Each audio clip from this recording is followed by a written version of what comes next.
لتجدن اشد الناس عداوة للذين آمنوا اليهود والذين اشركوا ولتجدن اقربهم مودة للذين آمنوا الذين قالوا انا نصارى ذلك بأن منهم قسيسين ورهبانا وأنهم لا يستكبرون۔ آپ دیکھو گے لوگوں میں سب سے زیادہ دشمنی کرنے والا ایمان والوں سے یہود کو، والذین اشرکوا اور پھر مشرکین کو،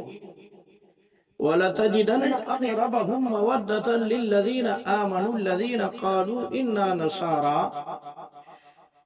اور ایمان والوں سے سب سے زیادہ قریب محبت کے اعتبار سے آپ دیکھو گے ان لوگوں کو جو اپنے آپ کو نصارہ کہتے ہیں۔ ذَلِكَ بِأَنَّ مِنْهُمْ قِسِّيسِينَ، یہ اس وجہ سے کہ ان نصارہ میں علماء موجود ہے اور درویش موجود ہے اور یہ تکبر نہیں کرتے ہیں۔ اس آیت کریمہ میں اللہ رب العزت نے ایمان والوں سے دشمنی کرنے والے کون کون لوگ ہیں اس کو بتلایا ہے۔ تو سب سے پہلے پیش رہنے والے جو ہے یہود ہے،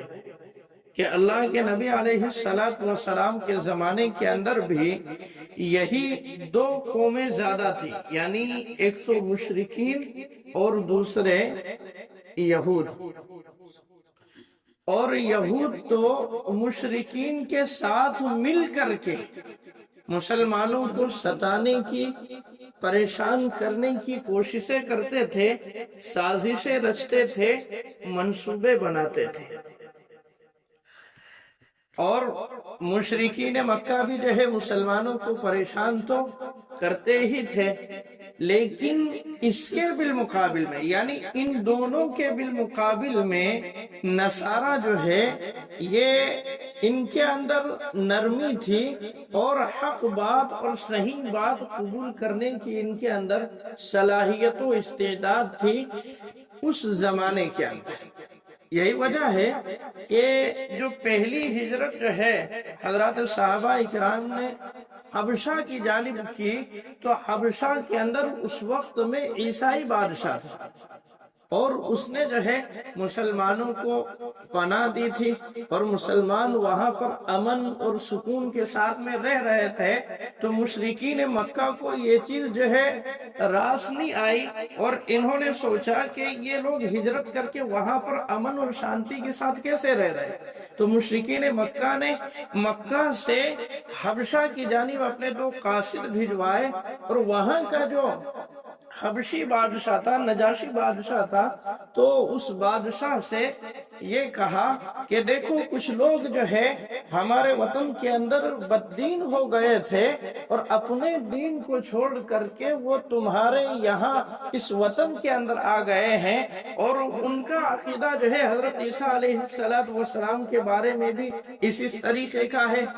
یعنی کچھ غلط باتیں انہوں نے اپنی جانب سے جو ہے کہی تاکہ جو ہے ان مسلمانوں کو یہاں سے جو ہے نکال دیا جائے، اور یہ جو قاصد مشرکین مکہ کی جانب سے آئے ہیں تو یہ ان مسلمانوں کو لے کر واپس مکہ چلے جائیں، ان کی سوچ یہ تھی۔